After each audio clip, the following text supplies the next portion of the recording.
предполагам, че не всички сте икономисти тук. Има някой, който е архитект, художник, доктор. Всички сте икономисти. Добре, окей. Защото идеята е да представим икономически феномени през погледа на така непрофесионалните икономисти. Затова каниме най-често най-бурните мозъци, най-светлите имена в областта на икономическата наука, защото само те могат да го обяснят по начин, така да го разберат и хора, които не са техни колеги. Днес имаме удоволствието да сме домакини на събитие, което инициира Либертарианския клуб Пловдив, чийто създател е Диан Запрянов. Може да вдигни ръка и го поздравете за това, което прави за България.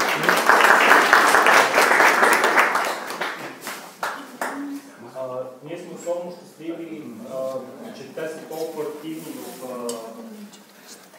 в София с това, което прави българското либертарианско общество. Също така сме особено изненадани, че толкова много хора идват и на лекция в Пловдив, която се организира от либертарианското общество. Не вярвам всички да сте либертарианци, може някой дори да не знае какво е либертарианство. Ще помоля Диан да каже няколко думи за дейността на клуба в Пловдив, преди да дадем думата на нашия многоуважаван лектор днес, Владимир Сиркаров. Той ще представи и лектора след това. Като ще помоля Диан наистина да представи с 2-3 минути какво правите, какво планирате за 2016 година и как можем всички да сме ви от полза. Преди Диан да разкаже за себе си и за клуба, да ви кажа, днеска формата е, значи почваме с традиционните условия 10-12 минути закъснение.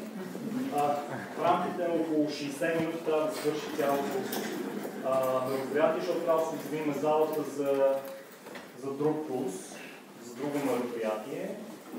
Така че ще разделим събитието на две части, около 35-40 минути говорене. Няма да прекъсвате лектор, няма да го питате нищо в движение, освен ако той не ви позволи. И след това ще имаме Q&A около 20-25 минути. Такъв е формат и ще може да го спазвате. Дори да ви напира нещо вътре да кажете, не съм съгласен, просто изчакайте да свърши да говори той и тогава да каже, Диана, сега си ти. Здравейте на всички, радвам се, че сте тук. И изключително много се радвам, защото никога не сме имали толкова много хора в това прекрасно време и толкова прекрасни хора виждам между мен. Искам да благодаря също така и на лектора, който е страхотен приятел и страхотен мислител, който много вдъхновява хората с това, което говори, с това, което прави, с това, което мисли. И искам отново да ви съобща, че ние планираме от Либертарианския клуб да развиваме нашите идеи, които са суверен на индивида, неговото преследване на щастието, на личната свобода. Ние сме за ниски данъци, за развитието на бизнеса, за развитието на човешката свобода и човешката индивидуалност, за преследването на нашите мечти и почитане на нашата свобода. Затова ние сме приготвили доста интересни събития. Например, само след 2 седмици тук ще дойде Кузман Илиев, който е още по-невероятен лектор, който познавам също така и водещ на предаването Boom and Bust. Той ще ни представи един нов формат, който е представяне на книга. Това е една книга "Човека, икономиката и държавата", която е вдъхновила толкова много хора да развиват либертарианските идеи за свободата и за преследването на тяхното щастие. Затова моля, нека да приветстваме Влади, нашия приятел, който ще представи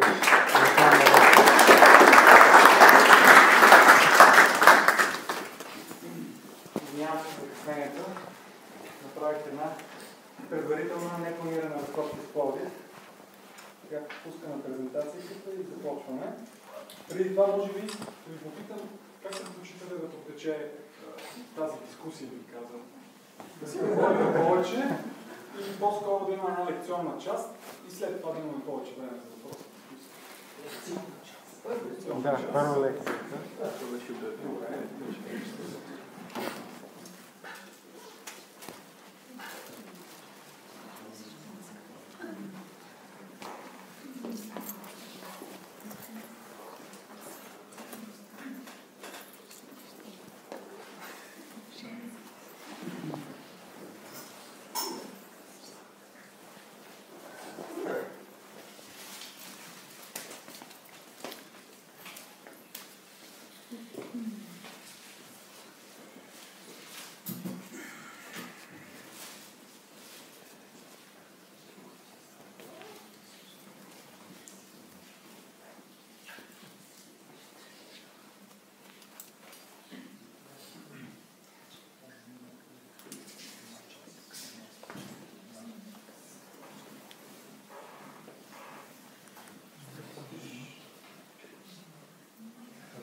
идея е да се поговорим за произхода на парите, тяхната същност, само през призмата на австрийската икономическа школа, след което да погледнем какво се случва днес, сегашната система и да си поговорим какво може да очакваме от тук насетне.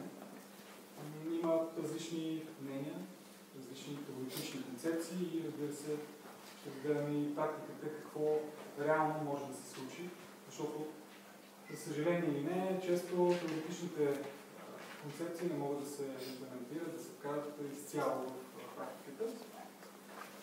Започваме с малко повече история, защото лично според мен е доста важно да се проследява генезиса на процесите. И обяснението именно на създаването на парите, на различните парични системи така датира от много назад в времето и има своето, бих казал, логично и подчертавам естествено развитие. Ако се върнем далеч назад в годините, може да започнем от това, че икономическите взаимоотношения, базирани на търговските отношения между нас и всички нас, може да разделим най-вече най-генерално на три етапа. Първият етап е свързан с стопанства, които са били формирани, но може би не е коректно да се каже чак стопанство, когато дадено семейство, дадено домакинство произвежда стоките и услугите, от които се нуждае само. В една подобна ситуация не е необходима каквато и да било търговия. Или по-добро не точно не е необходимо, а не е било възможно. В следващия етап са се формирали намерения на това и да потребяваме различни стоки, от които ние произвеждаме, които ние можем да произвеждаме, като капацитет, например, на земята, която има дадено домакинство, което не е пригодно за определени стоки и услуги. Най-вече, примерно, може да дадем, ако един съсед А произвежда картофи, има възможността да произвежда картофи, докато вашия съсед има череши. Реално възниква възможността вие да му дадете част от картофите, той да ви даде част от черешите и практически двамата да сте доволни, по-доволни, колкото сте били преди. Win-win ситуация, синергия. В даден момент обаче възникват някои сериозни проблеми в бартерната икономика. Това се нарича бартерна икономика. Най-вече свързани с това, че понякога при опита за размяна не е възможно разделението на определените стоки в такова съотношение, че да може да удовлетвори нашите желания. Тоест, ако имаме една къща, а ни трябва услугата на водопроводчика, много трудно може да разменим по някакъв начин нея, защото услугата е доста по-ниска стойност, отколкото къщата, която ние имаме. Другото, разбира се, сериозно пречка пред бартерната икономика е свързано с разминаването на нашите желания. Тоест, аз може да имам дадена стока, да искам черешите на съседа ми, но той да не иска картофи. По този начин няма как да се извърши бартерната търговия. Стъпка по стъпка, именно тези пречки са довели до създаването на условия за индиректна търговия, т.е. създаването и по естествен начин възникналото разменно средство. Това е било най-различно, на различни места, под различна форма, но основната идея е дадена стока, която се е разменяла най-лесно и най-популярна сред обществото, което живее най-вече близки, познати, съседи, е почнало да служи като разменно средство. В различни периоди от историята има най-различни такива стоки. Да, тук говорим за стоки и физическата форма на тези стоки. Ще видим каква е колизията между, примерно, идеите на Мизес и това, че дадени пари може да нямат физическа форма, в случай с биткоин, и теоремата на Мизес, която не съответства с структурата и същността на биткоина, именно поради тази причина тя не може да се счита за пари през призмата на теоремата на Мизес. Разбира се, че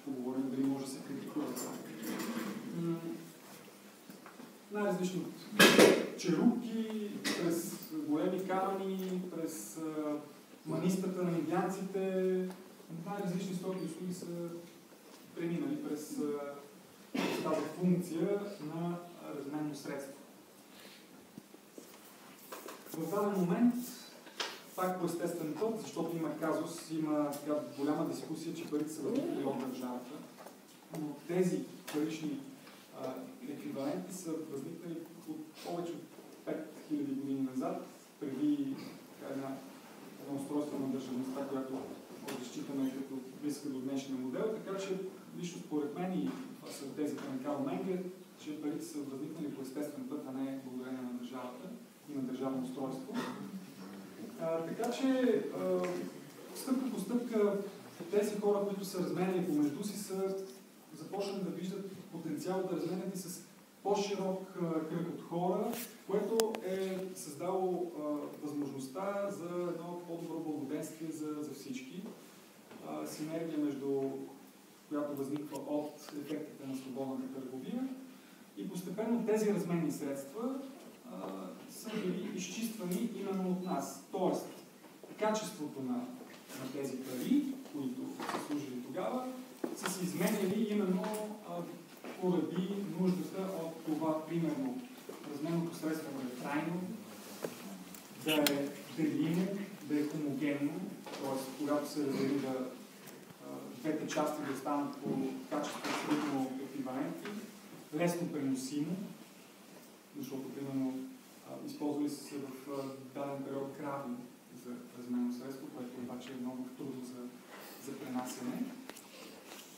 И в даден момент, лека по лека, ценните метали са започнали да служат за разменно средство, като среброто е определено метал, който се използва най-дълго време като универсално разменно средство. Разбира се, златото, особено в периода средата на 19 век до 71 година, 68-69 на миналия век. Златото, също така и мета доста често се използва като пари, именно заради покриването на тези характеристики в най-голяма степен. Защото предходните опити, стоките, които са служили за пари, са покривали определен кръг от характеристики, но по друга линия са били неудобни за използването на функциите, които парите трябва да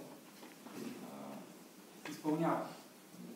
И то трябва, защото това го налагаме ние с нашите изисквания и удобства. Кои са функциите на парите, откъдето те са много важни, именно в контекста на дискусията и за бъдеще и какво следва от тук насетне. Примерно, дори в австрийската школа има така различни мнения, от гледна точка на кои са основните и кои са произлизащите от една от друга функция. Според Мисе, според Ротбард, има само една функция. Парите имат само една функция, това е универсалното средство за размяна. Докато, примерно, Джо Салерно, Филип Агус казват, че средството за запазване на стойността и единицата за разчет също са много важни и не могат да се каже, че те произлизат от първата функция. Универсално средство за размяна, това мисля, че е ясно. Всички в момента може да потребяваме и реално да ползваме тези пари за размяна на стоки и услуги. Това е ключов момент и в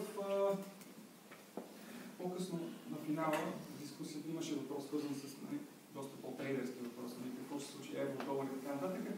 Има значение, ще се върнем, ще се сетите за това, че има значение функцията, особено универсално средство за размяна в контекста на една дългосрочна прогноза, свързана за валутните пазари.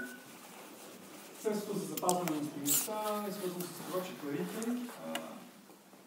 трябва да запазят стойността си в продължение на дълъг период от време, за да може те да бъдат спестени, да може да бъде реализирани спестявания, оттам да може да има инвестиции и, разбира се, устойчив растеж. Това вече пък е част от теорията за бизнес цикъла. Единицата за разчет е свързана с това, че бизнес калкулацията, икономическата калкулация не е възможна без пари и без разменно средство.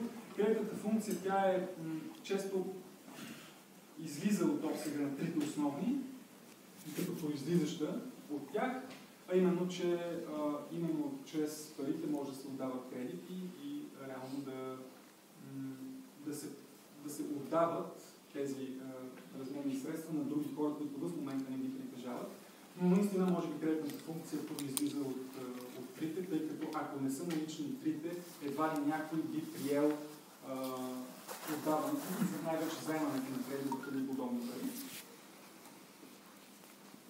Казах ви, така, разгледахме един много далечен генезис на това как се произвеждат парите. Мисля, че е важно, мисля, че е хубаво да се разбере основната идея. И в този контекст е хубаво да се знае, че доста критики има към златния стандарт, към парите, които са фактически по време на класическия златен стандарт, Мари Робърт го нарича златните години, от 1815 до 1914, когато също не е имало пълно обезпечаване, т.е. депозитите не са били гарантирани на 100%. Тоест и тогава е имало възможността правителството да манипулира под една или друга форма парите, но много по-малко. Това казва и Мизес, реално, че златният стандарт не е перфектна система в никакъв случай, но със сигурност връзва ръцете поне в определена степен на правителството да манипулира парите. В следващия етап, след Първата световна война, след когато разбира се, от всякъде се разбалансира системата, тъй като правителството почва да печатат пари без да се съобразяват по никакъв начин с котвата, която е свързана с златото. А тя е котва, може би не е точно казано, но това е голямата грешка на Милтън Фридман, че той казва, че златото е фиксирано, има фиксиран курс, а няма никаква фиксация, тъй като самото злато е пари. Докато картинките, които са отдавани за него, които са ползвани, те са били бележки за притежаването на това злато. И реално това се прави за наше удобство. Просто защото в дадени моменти, особено когато имаме по-големи сделки, по-големи покупки, които се нуждаят от повече злато, не е удобно да се носи 6 кг злато в себе си. И те са се отдавали в определени трезори, банкерите оттам са започнали своята дейност. Първо са били трезори, които са само са съхранявали златото на база определена такса, за да не носим и да не сме под риск, разбира се, някой да ни ограби. Това е фиксирано определено ниво, като обменният златен стандарт е доста по-променена система. Лека по лека долара и паунда започват да влизат все повече в обращение, като паунда е имало възможността да се обезпечава освен с злато, но и с долари и съответно логично доларите са били в по-голямо количество. Зад него Бретън Вудс след в контекста на генезиса на златния стандарт и все по-удалечаването на тази идея за стабилни пари, която е част от идеята за качествената икономическа калкулация, т.е. манипулирането на парите влияе върху нашите бизнес решения, върху всяко едно предприемаческо решение, особено ако то е по-голямо и по-голямо. Все повече се отдалечава тези стабилни пари. В системата Бретън Вудс почти златото е било като една пирамида. Тоест, обезпечаването на тези картинки с злато е било в някакви много огромни пропорции. Т.е. златото въобще не може да казваме, че това дори е златен стандарт. И често се казва, златен стандарт се е провалил, но в Бретън Вудс златото обезпечението с злато е било минимално. И това се вижда именно заради това толкова отбира и Никсън обявява още 68-69 започва да се спират всякакви плащания за конвертирането на валута, на долари в злато. И 71-та тотално се абдикира от този курс и оттам насетне вече се започва да съществува изцяло парично необезпечена, правителствено контролирана система, в каквато живеем в момента. Т.е. няма никакво обезпечение. Филип Агус, разбира се, има теория, която е свързана с количествена теория, която реално тя е коректна, че всяка централна банка печата пари, но на база активите, които има, това са нейните обезпечения. И реално в почти всяка централна банка има някакво количество злато, така че може да говорим, че има някакво обезпечение, но то е минимално и определено не мисля, че може да говорим и от генералния случай за нещо подобно. Така че от тук насетне вече започва влиянието на централното банкиране. Федералния резерв, който е създаден през 1913, започна да функционира през 1914 година и реално имаш много сериозна роля в икономическите отношения от тогава до днес, но особено след 1971 година. Бретън Вудс като цяло също в самата система тогава се изковават основите на създаването на тази вид резервна валута, която и към днешна дата е актуална за американския долар. Съответно паунда започва да се обезпечава почти изцяло само с долари, без почти никакво злато.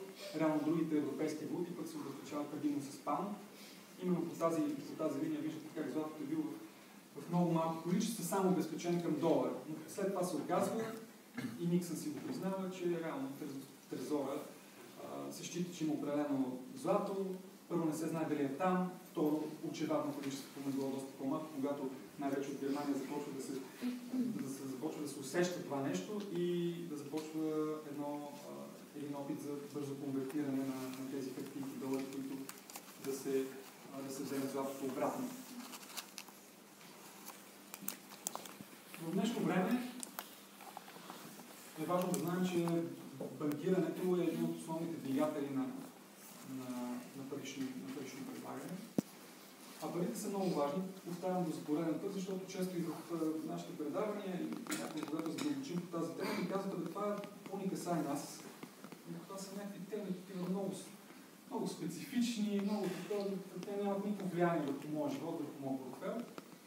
Но реално има огромно влияние и именно поради факта, че то не е толкова забележимо, не е като примерно да вдигнем данъка с 20%, веднага ще скочим и ще кажем как така, защото директно ще ни. Но когато има инфлация, примерно, и то ако тя е умерена, сме склонни да я приемем, дори понякога въобще да не си даваме сметка за това какво се случва около нас. Така че е важно да знаем, че парите се създават най-вече от банковия сектор. По-скоро това е последното. Реално Централната банка създава парите като резерви. А след това се създават останалата част от парите. Може би сте гледали Zeitgeist или Zeitgeist, както може би по-коректно да се преведе, въпреки своята манипулативна насоченост. Реално там именно се коментират фактите, свързани с това, ако примерно задължителните минимални резерви, т.е. ако в една банка ти си даваш депозита, определена част задължително трябва да седи като резерв, но тези други пари могат да се отдават на други агенти, най-вече на банкови институции, които отново заделят една част. И така стъпаловидно се вижда, че ето в примера с 100 лева и 1% задължителни минимални резерви, както е в еврозоната, може да се създаде една доста по-сериозна парична маса от търговските банки. И затова така наречените бенкони, парите създавани в банковата система са в пъти по-големи, отколкото тези, които се създават от Централната банка. Именно това е много деликатен въпрос, свързан с това, че в момента се правят количествени улеснения, в момента се печатат много резерви, много сериозна парична база, но нямаме инфлация.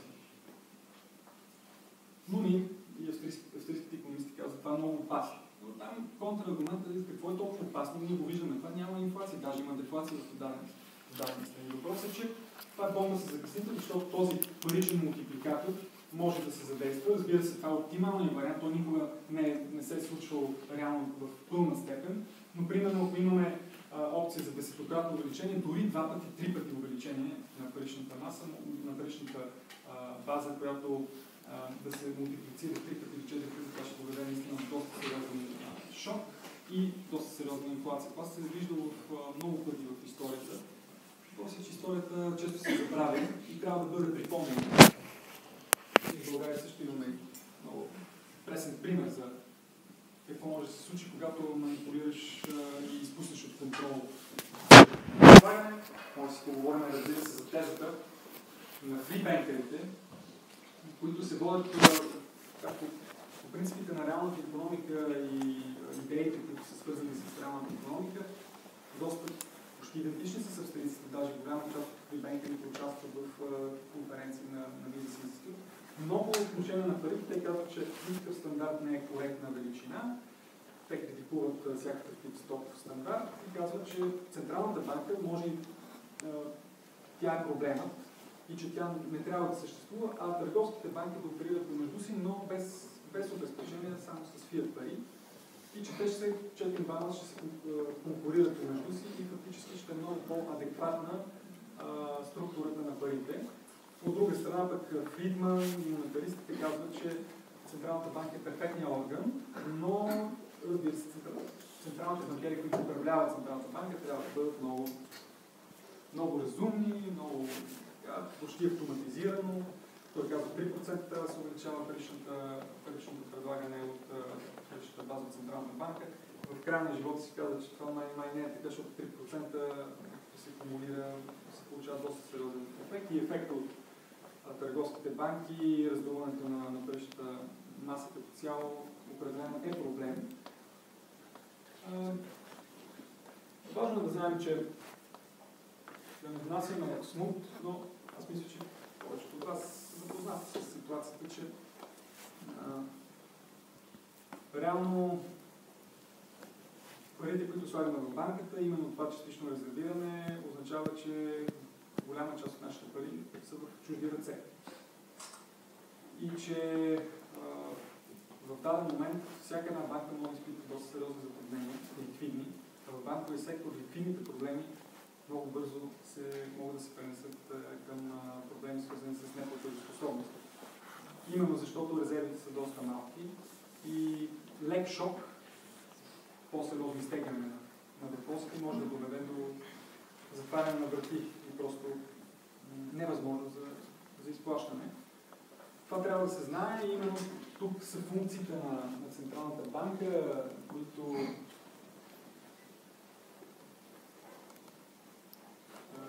които имат мандат за ценова стабилност, пълна заетост в контекста на федералния резерв и финансова стабилност.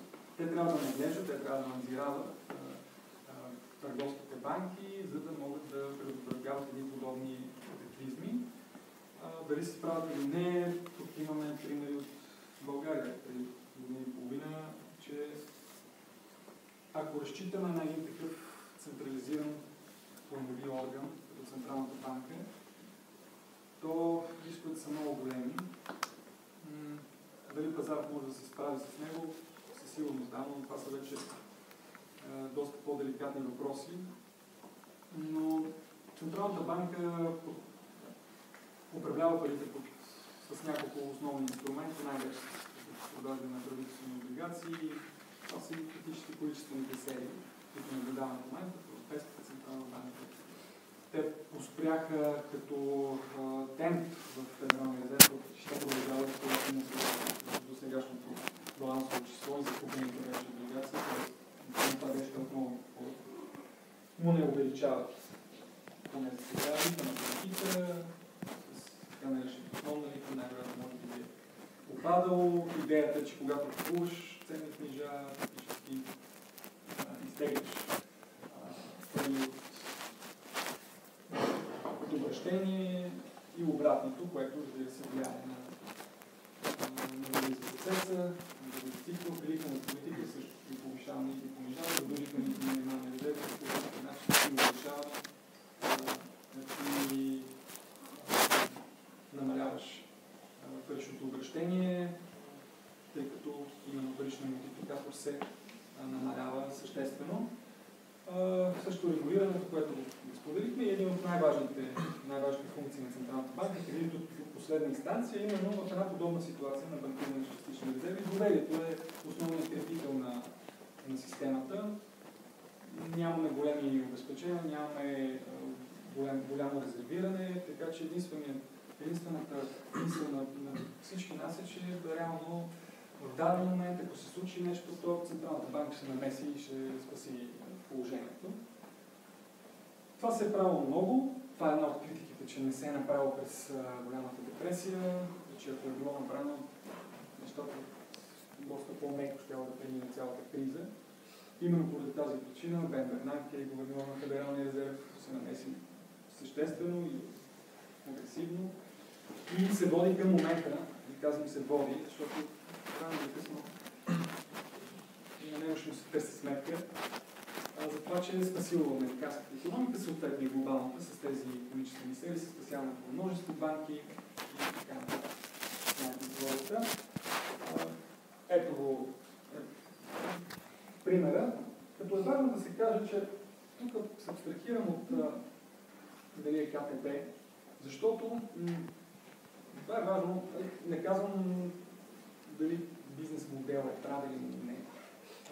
Искам да наблегна на това, че ако в вестниците, които излязоха с доста гръмки заглавия, ако се смени абревиатурата на КТБ с друга банка, която и да било тя, мисля, че ефектът ще бъде подобен.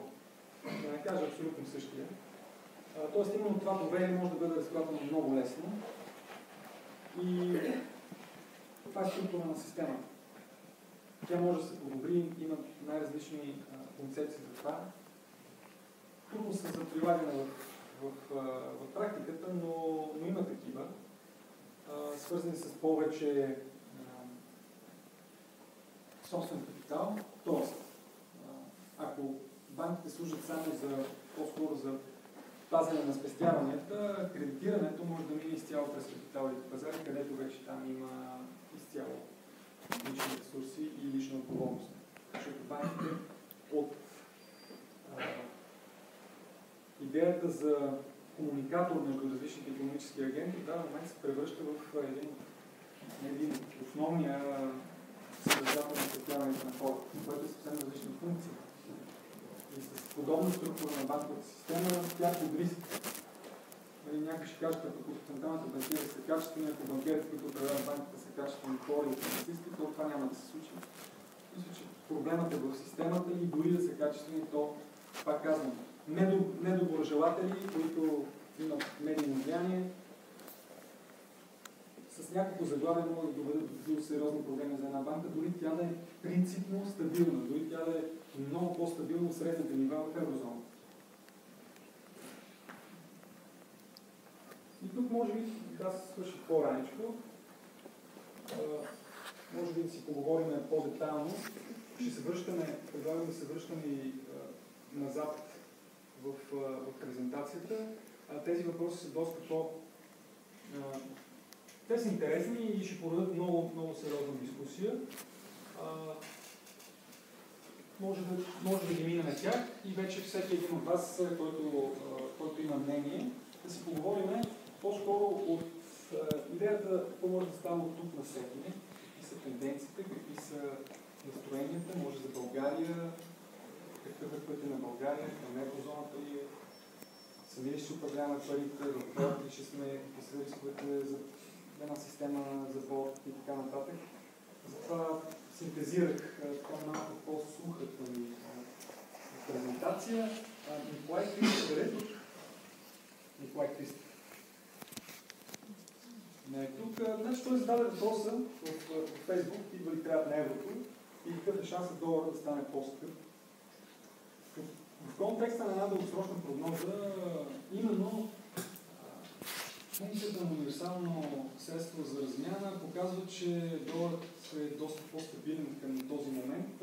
Ние си говорихме с Марк Павър, който ще чуете мнението от неделя, 21 часа, но също така и Красимир Петров, може би сте го чували и сте го гледали. И сега си говорихме, те живеят и двамата в Тайланд и казаха, че евро няма никъде. Всичко, което може да се потребява, освен с национална валута и някакви околни, е в долар. Именно през тази функция той казва, че това е важно. Това е важно в принципността на използването на едни пари, а именно, че все още американски долар е универсално разплащателно средство, което определено е част от глобалната система и все още има доста сериозно влияние.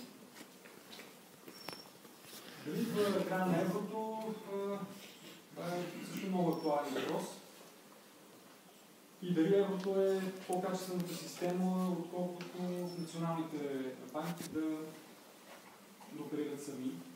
През призмата на конкуренцията, Филип Агус в трагедията на еврото, като преведена на български, изказва позицията, че е много по-добре и по-ефективно банките да оперират сами, т.е. националните банки да оперират сами. Колкото по-малки области имат централна банка и колкото повече централни банки има в системата, толкова повече контролинга помежду им ще е по-голям. Тоест това е именно ефекта на контролинга. Колкото по-планирано, централизирано една система, било то парично, било то икономическа правилната икономика, то ефективността се губи. Има доста аргументи в това, защото виждаме в тази зоната как се случват доста нелогични, икономически нелогични неща, политически логични. И оттам еврозоната е по-скоро политически проект, не толкова икономически. За разлика от основните идеи на Европейския съюз, които са за свободна търговия, за падане на ограничението на търговията, което определено води до положителни ефекти за всички. Има критики по тази линия, че големите корпорации изязват малко и така нататък, но има много примери как много малко компании израснали до доста големи, разгледани в S&P 500 преди 100 години. В момента има може би около 30 компании, не въобще така че в този контекст еврото е подложено на едни такива въпросителни. При самото му появяване и преди него имаше категорично мнение, че това не е възможно въобще да се случи. Така че въпросът е доста деликатен. Нищо според мен наистина може би в еврозоната като система на бюрократичността и ефективно това, че прекалено големо не може да фалира е актуално и че ефективността се губи. Инфлацията се разпределя по-равномерно и по-незабележимо, когато е система по-централизирана. Именно това поражда проблема, защото ако Гърция беше извън еврозоната или ако нямаше еврозона, Гърция нямаше да е в това положение, каквото е в момента. Тоест, отговорността и проблемите пред неплатежоспособността ще да бъдат много по-рано. Госпожа Ефимова или Ефимова, дали тук? Ефимова. Здравейте. Ами сега, четейки въпросите, не са много коректни, но мога да кажа, нали, какво точно... Да, доточнете. Да. Защото е интересна темата. Значи, имат предвид не толкова връщане към размяната. Прочетох една книга за парите без лихва. И като банките и лихвата на една порочна система.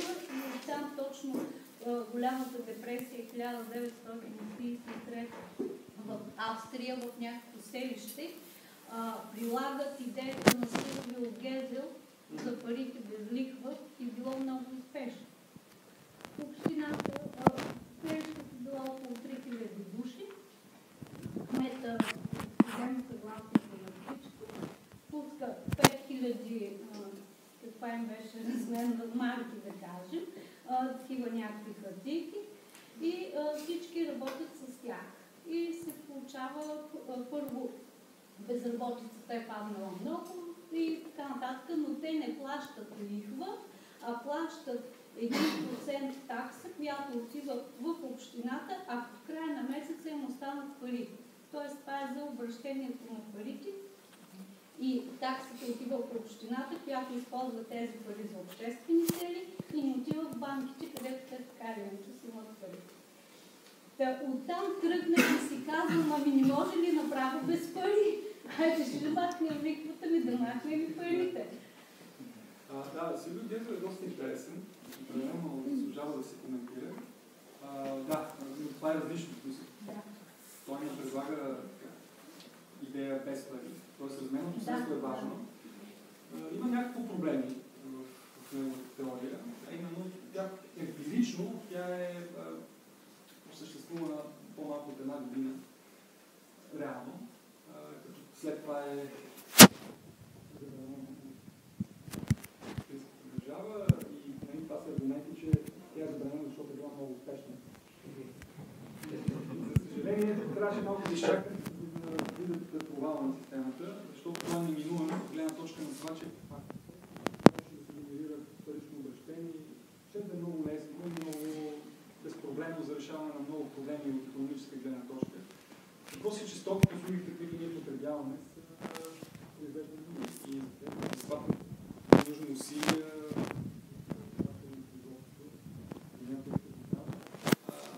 Идеята е, че може да се форсира една сериозна експанзия и да се форсира потреблението, през признаките на потреблението. Тя е близка до някои от концепциите на Кейнс, свързани, че по време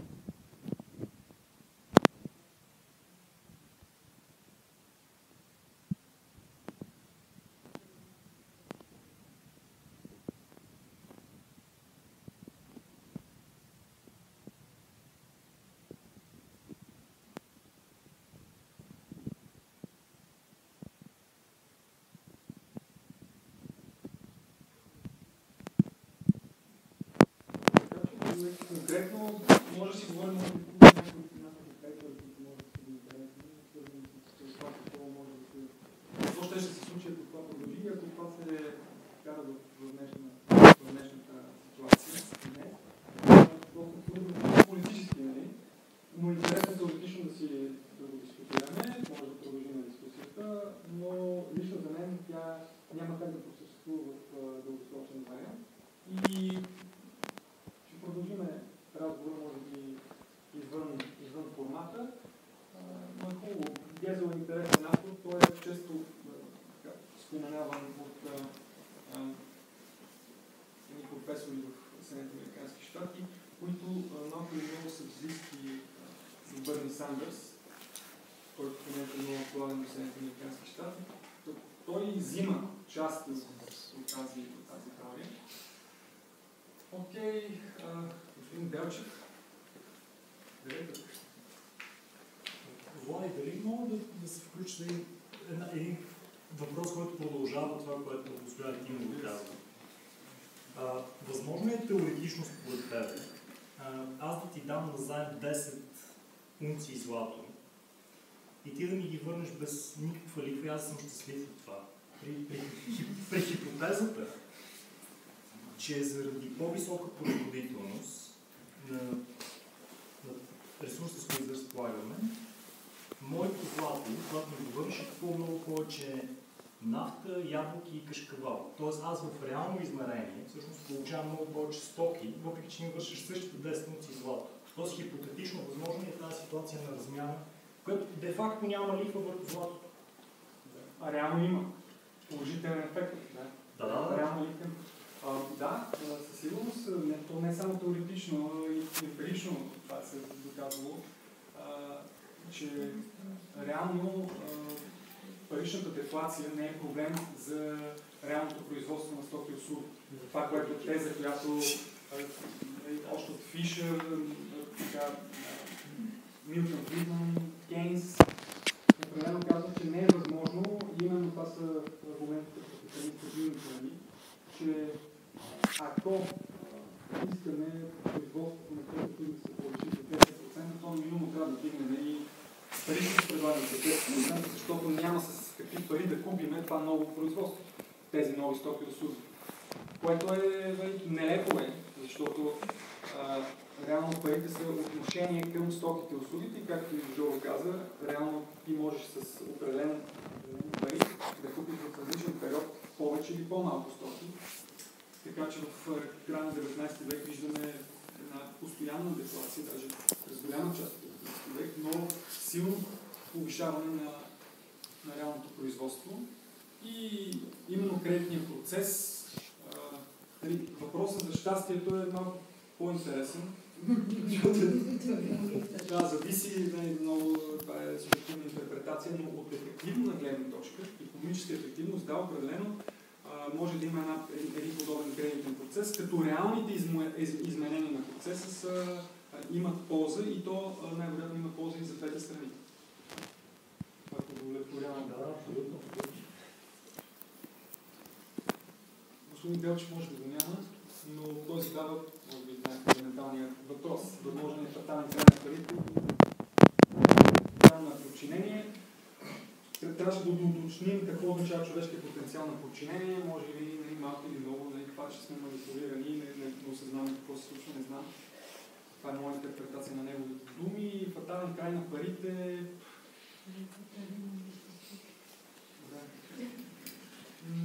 Със сигурност фиат паричната система ще бъде подлагана на доста сериозно напрежение и в по-дългосрочен период от време, когато евентуално се случи по-тежка криза, която неминуемо ще се случи, няма как да кажем кога точно и в какъв мащаб, но реално баланизирането на сектор стимул поради тази неадекватна парична политика ще доведе до много сериозни сътресения и по естествен път смея да кажа, че ще започне употребата на все повече алтернативни средства на използване като разменно средство, било то ценни метали, било то биткоин и подобни системи. Това е основният казус при биткоина, който се дискутира много активно, а именно дали в даден момент може да използваме биткоин повече, отколкото използваме долари. Теоретично това е съвсем реално. Биткоина като система, то може би и това е и следващия въпрос на госпожа Танева. Тя тук ли е? Вие сте тук. Значи аз започнах отговор преди... Да, именно въпроса за виртуалните пари. Ако тръгнем теоретично да отговорим дали и какво и как една единица може да се превърне в пари, със сигурност биткоина, аз бих казал вече универсално съм го подчертал, защото има дебат какво означава универсално. Няма количествена дефиниция. Голям кръг от хора. И от еврото се счита за универсално парично средство, въпреки че примерно в Азия, както ви споменах, доста голяма част от страни трудно може да се намери. Най-малко към много скъпа цена, разменна цена.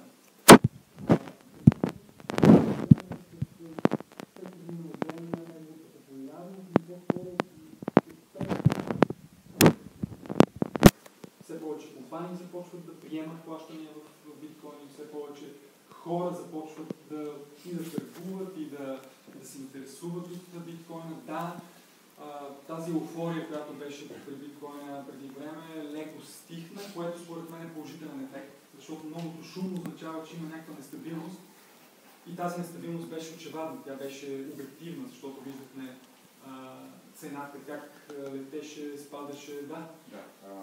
Нещо да спомена за универсалността. Според мен те не се отнася към кръга хора, които използват валутата, а по-скоро дали има отношение с стоки някакви видове. Ако има отношение с цен. Ако може тази валута да бъде внесена и възможно да бъде купена по някакъв начин, някакъв стока, съответно е универсално. Въпросът с количеството хора е много съществен. Да, то е съществено, просто не мисля, че не точно тази толкова. Защото идеята за използването повече хора именно има талант, да, че може би ще изпееш да купиш на едно, да, но чисто практично, виждаме, че в даден момент универсалността на долара е по-висока от универсалността на еврото, именно поради по-широко използване от повече хора. И достигането и осъзнаването на всички нас, че дадена единица е по-благоприятна и реализиране от различните използвания, фактически е важно всички ние да почнем да използваме. Да, но количествено измерение не може да се каже. Не може да се каже 2 милиона души или 5 милиона души. Биткоина се увеличава. Искам да питам как променят изводите, до които стигнахме в тази лекция, ако изначалният принцип, един от изначалните принципи, които е гласуван преди, е грешен. Като е факт, няма нито един исторически извод, който да подкрепя курса на която го описах. Нито има наблюдение над примитивни общества, които да използват бакър по начин, по който казват. И всъщност фактът е, че даже историческите избори казват, че точно обратното, поради които сме използвали, са били в Шумера, древната цивилизация, глинени таблички, които са дългови отношения между хората. Гошо ми дължи. Или Гилбич, ще кажа. Ми дължи там 100 кила, другата там, условията, жито. И в крайна сметка, да, как ви променил нещата? Би променил първо теоретичния концепт от началото. Изводите, които ще описаме накрая, ще са доста близки. Тоест, вие имате предвид, че кредитната функция е основна. Да. А след това, всъщност, то не само кредитно, но и един с разчет. Какво са? Колко точно някой да дължи какво? На някой. И вие не смятате, че е нужно единицата за разчет, фактически парите да имат останалите функции, универсално средство за размяна и средства. Хубаво е. Универсалността го прави удобно, защото ако един дълг, който аз имам, мога да го разменя само с хора, които вярват, че човек, който ми дължи, ще се издължи, ще уважи този дълг. Което веднага води до това, че за да имаме универсалност, трябва да имаме институция, която гарантира за всички. Но тази институция трябва да е според вас държавна и някаква... Трябва да е голяма институция със сигурност, централна, защото в началото са били не е било държава, защото тогава държава е било малко странна идея, са били храмовете. След това стават държави, но пак е работил за около 2500 години това нещо. Но бартер така ли иначе има? Не. Имало е само когато различни общества са имали да разменят нещо, което някой друго не няма. Имаш ли отношение към... Нещо само да спомена една скоба, че дори децата правят бартера, и разменеци, личета, картинки, така че бартера възниква естествено навсякъде, дори при децата. Не, факт е, че няма историческа... Добре, как да няма човек? Да, няма, наистина. Няма бартер. Ти никога не си казал, ето ти този химикал, дай ми листът. Не, кой може да не... Не, аз съм казал, братле, вземи ми химикал, после ще ми го връщат.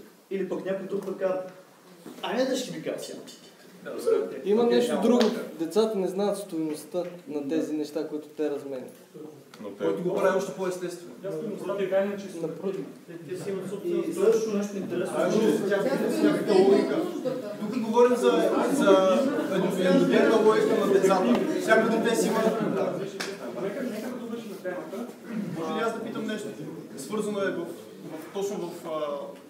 Понеже се обсъжда универсално средство за размяна, още когато го показахте, имам, може би, школски проблем с това нещо, но въпросът е какво е отношението между универсално, понеже разговорът тръгна там, какво е отношението между универсално като термин и всеобщ еквивалент? Защото според мен, дори от разговора, който току-що чухме, някъде се прокрадна една идея, че има някаква разлика. Аз лично мисля, че улових нещо, но бих желал да чуя и вас. Понеже за мен всеобщия еквивалент обхваща универсалното, но универсалното не обхваща всеобщия еквивалент. Съжалявам за абстрактното, може би за абстракцията. За всеобщия еквивалент имаш предвид или няма средство за... Да, именно парите като всеобщ еквивалент, защото вие сам казахте, че в Тайланд универсална парите, долара е универсално дори и в Тайланд, доколкото еврото някакси изпада от тази рамка. Но въпреки това, на заден план, ако се отдръпнем от различията в парите, евро, там, тайландски, какви си долари, няма значение, това са пари, по същността си са пари, което не ги прави универсални, като долар е универсален, а същностно са всеобщ еквивалент като пари, а не като долар и универсалната валута за размяна. Съжалявам, ако... Да, то университет. Извинявай, приятел. Не, няма проблем, просто казвам, ако имаш хартийка, на която пише, че аз те дължа 50 кила ракия и с моят подпис.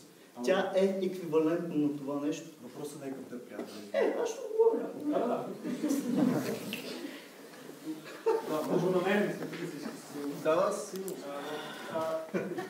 Ти по-скоро за средство за разчет, като идеята поне тук на Мизес и Робърт е, че именно тя е много важна, но тя произлиза от универсалното средство за размяна. Тезата е свързана с това, че именно в едно място, в което, примерно, използваме за пазаруване долар, примерно Тайланд. Там, ако имаш евро, много трудно ще си купиш нещо, просто защото в магазина няма да ти го приеме. Счетоводно има варианта да се калкулира в евро. През призмата обаче на курса на евро-долар. Съответно, отново долара има отношение. Относно бартера, дори може да се каже, че Форекс търговията е бартерна търговия.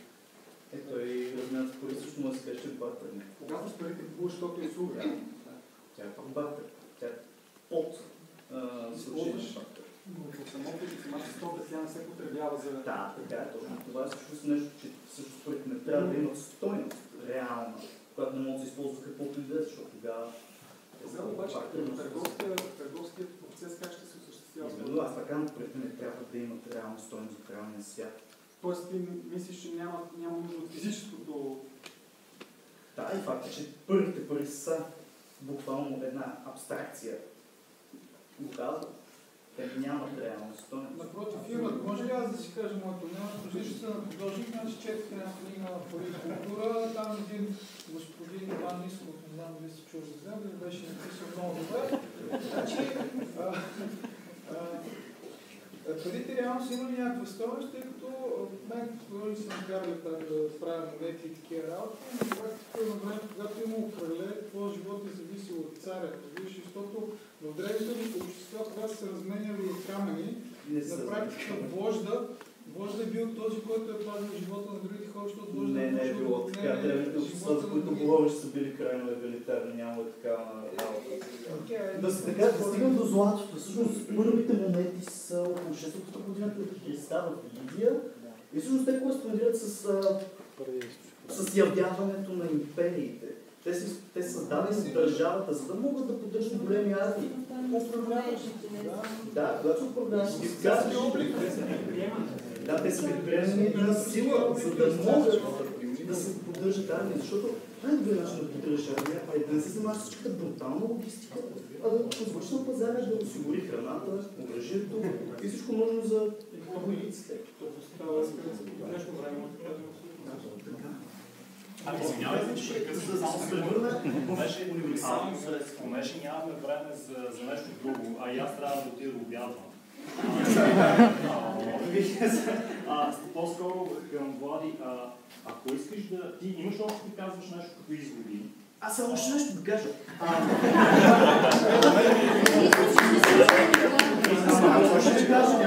Това не е сериозно.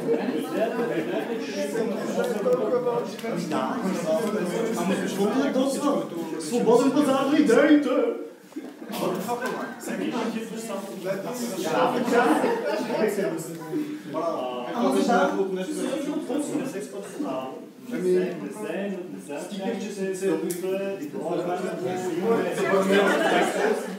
Страхотно препълнена зала. Моята молба е, искам, значи Влади ще прецени дали оставащите 12 минути да ги прекара в изводи и wrap-up на беседата или да даде възможност някой друг да каже нещо. Просто ти прецени. Ми е трудно да посочвам някой, който... Не, ако някой иска да пита нещо още... Аз искам да питам нещо, да. Съжалявам, ако има някой, понеже вече питах, ако има някой с истински въпроси и готови въпроси, да, заповядайте. Така и не дори се даде възможност да отговорите на последния въпрос за криптовалутите. Няколко пъти го прекъснаха и обрахте се. Да, това също е така. Не, между другото, държа да подчертая, че въпросът е изключително актуален и е много интересен, доста от теоретична гледна точка. И от Лично се гледа и практично, да. Относно биткоина, аз тръгнах да разказвам защо и какъв е генезис и какво може да очакваме в бъдеще. Със сигурност от размяна и ползването му за закупуване на различни стоки и услуги, то си пробива все повече и повече пъти. Към момента обаче там е доста нестабилна и това поставя един въпрос, свързан с това дали може да спестяваме в биткоин. Поне към този момент малко хора ползват. Има хора, които ползват, но са малко, за да спестяват в биткоини. А същото се отнася и до единицата за разчет, която малко или много не е свързана с някакъв свободен избор, поне днес, е свързана с правителствена намеса. Все още определено сме далече от този етап, свързан с единицата за разчет. От тази гледна точка може да се говори, че биткоина има потенциал за развитие, но все още има доста въпросителни пред него. От австрийска гледна точка, това, което може да се дискутира, е свързано с това, че примерно според Росбърг е важно парите да имат и фактическо и физическо използване, физическа форма, което фактически влиза в колизия с биткоина. Според други анализатори това не е така и че не е необходимо парите да имат физическа форма и стойност в реалната икономика, т.е. как гласът да се използва за индустриални цели.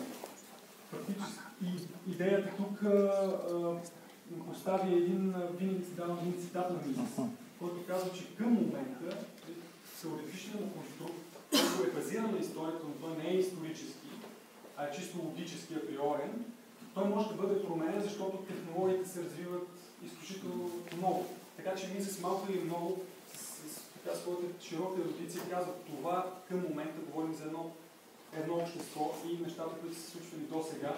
Разбира се, с развитието на технологиите нещата могат да се променят, така че от една страна се дава една опция за биткоина и за други криптовалути, подобни за тяхното развитие. Може да питаме за биткоин, тъй като той е в своята същност дефлационна валута, а и казвате, че дефлацията не е проблемна. Защо не е проблемна дефлацията? Има хора да кажат, че не е проблемна. Има повечето хора казват, че е много проблемно. Нека да погледнем малко, за да става този бъдещето, хубаво евентуално може да стане. Вчера ми направи впечатление един разработчик, който се опитва да обедини всички криптовалути. Има един такъв голям проект, наречен с Супернет. И го питат, един го пита, ми сега каква валута да използваме, нещо по-универсално, нали? Говорим за универсално. Той казва, няма универсална валута, по-скоро изграждайте gateways, т.е. портали за обмен. Значи в една страна има едно размерно средство, в други, едно общество има едно, друго. Той казва, по-скоро универсалността се постига чрез порталите за обмен. И той така каза, направете така, че парите бързо да се обвързват с различни други златоли, ще бъде долари, ще бъде евро, стоки и услуги. И това е ключа, защото технологиите превръщат света все по-разнообразен, а на нас не трябва средства за бърза размер. Такава беше неговата идея. Имаш предвид, че важността е свързана в инсетълна система, толкова в самите единици, които се... Тоест няма да се достигне някаква универсална световна валута, колкото да е удобна, а по-скоро изграждат системи за обмен, за бързо обмен. Инфраструктурата е основа. Имаше една идея на професор Джаксън, който имаше и Gold. Тя беше преди време.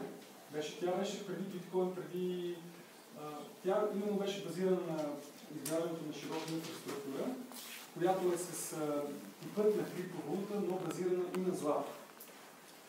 Тя не успява, тя беше доста агресивно затворена от американското правителство, той беше съден и така нататък и не мога да взема отношение по това, но това е интересен въпрос, свързан с инфраструктурата, но пак тук възниква въпроса за функциите на парите и фактически какво приемаме за пари от тази концепция. Реално въпросът е свързан от теорията, както е важно да проявим същността на парите, защото приемам, че парите трябва да са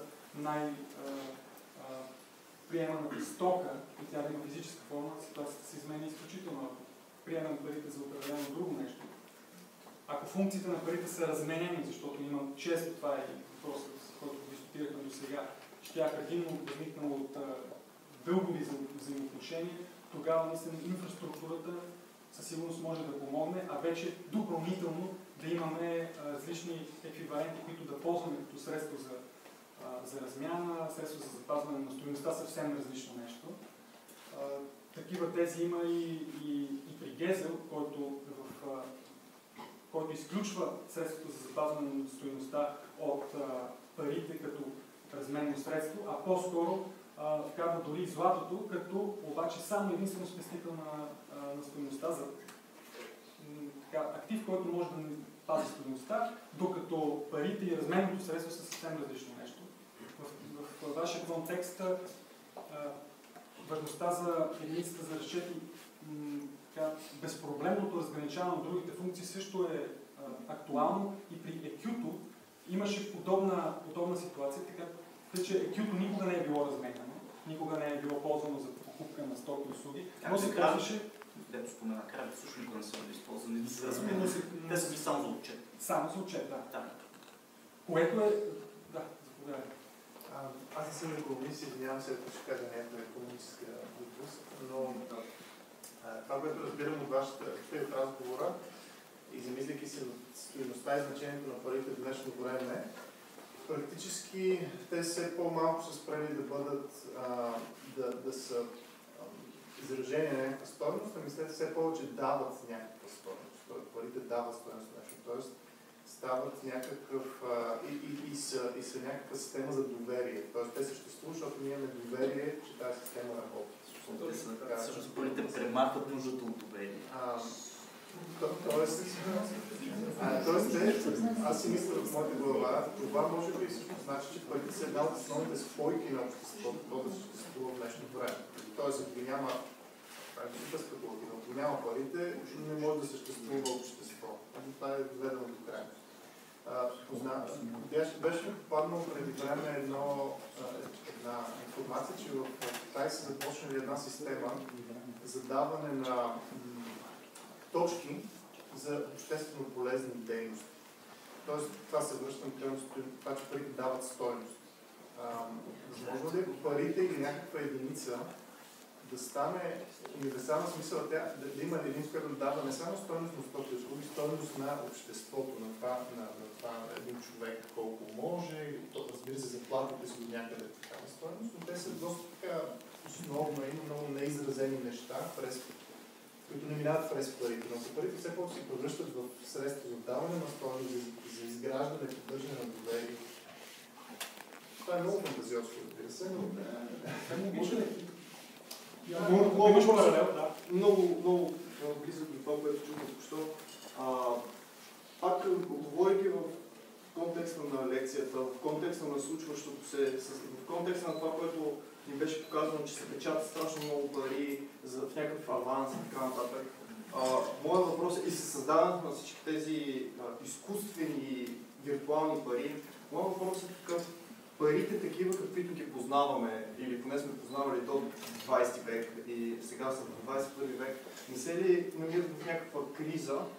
И то криза точно в смисъла, че вече не са единно нещо, не като валути, а като качествено различни системи. Ето имаме тези биткоини, имаме това, което преди малко казахте, което за първ път чуваме, имаме това третото, което за първ път чуваме. Сега чувам това, което също е нещо различно, но пак е вид пари. Парите не са, вие сам казахте, че парите може да са били кожи, глини, перли, там някакви стоки. Да въпросът ми е, това не е ли пак някакъв вид криза, кризяване на фигурата на парите през 20-21 век? Първо на колегите до тебе, със сигурност парите играят изключително важна роля в развитието на търговията, в търговските отношения. Развитието на търговията и на възможността за размяна също така е основен фактор, без който в никаква форма не може да се развие разделението на труда.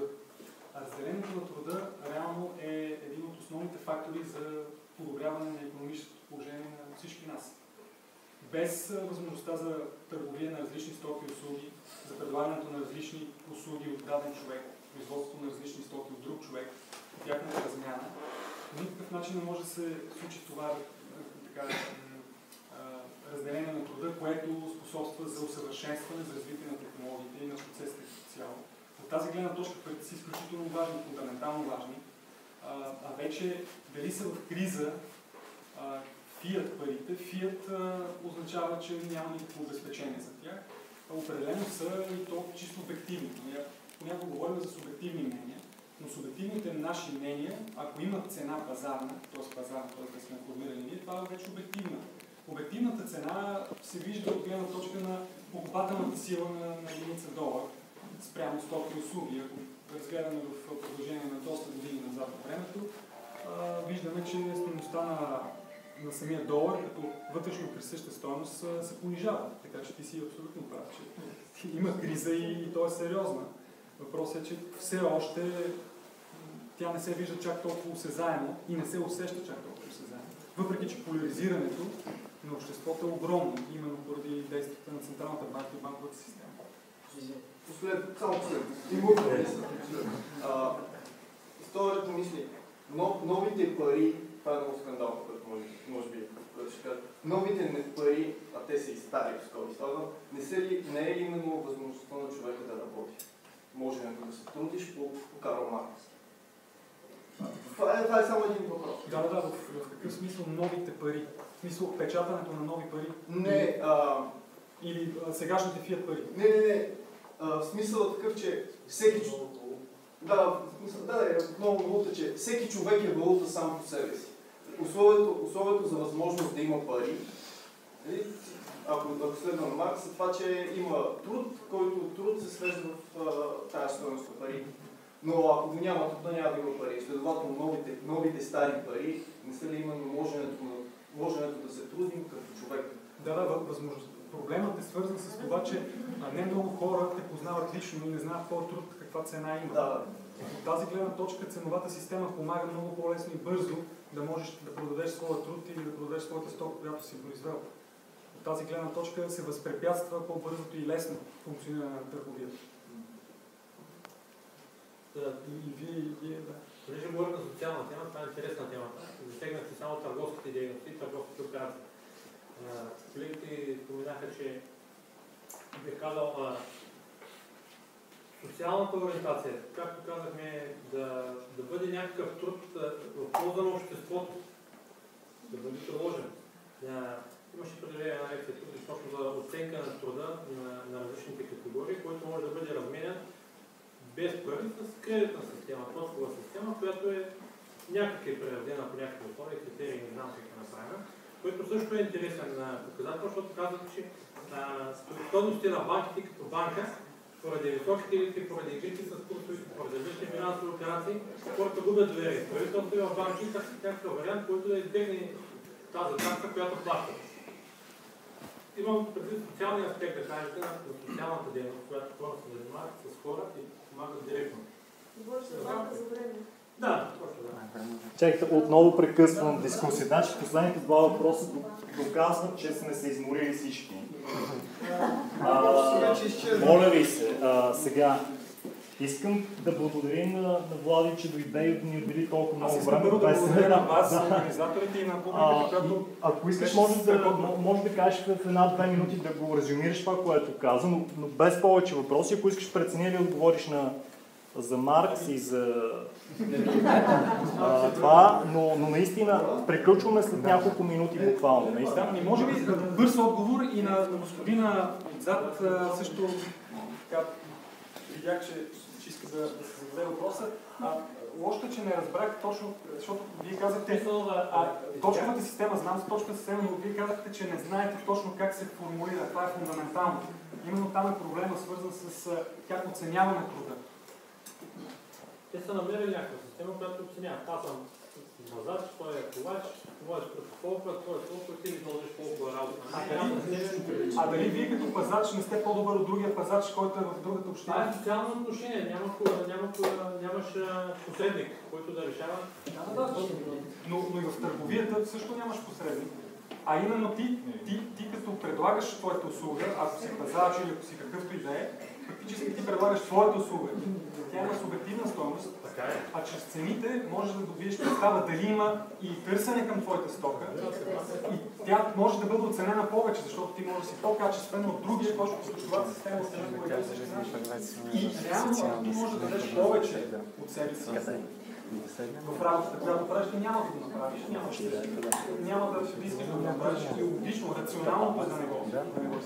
От тази гледна точка, подобни системи водят до липса на изграждане. Един последен въпрос може ли? Не може.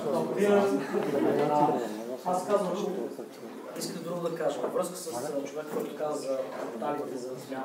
По-скоро той имаше предвид от гледна точка на това, че в момента ние гледаме цялата система от гледна точка на количеството пари, които са в обращение, не тяхната скорост. Това, което той предлага в идеята си, това, че ние увеличавайки скоростта на обращение на парите и пречките между тях, ще достигнем до по-малко количество пари на пазара, което няма да има нестабилност на валутата. Точно така. Това, което той това, което искам аз да кажа, поръчвам към всички, е да гледате последния тет, който е 2015 година, декември месец, с Янис Варофакис, който е бившият финансов министър, който предлага нещо много интересно.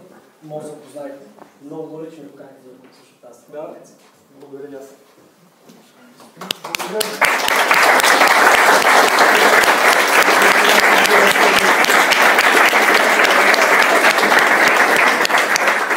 Благодаря на всички, че присъствахте на тази хубава лекция.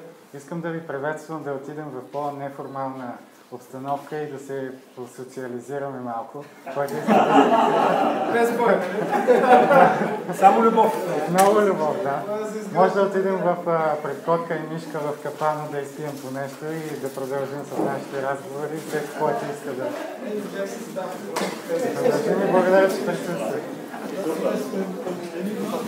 Служихме на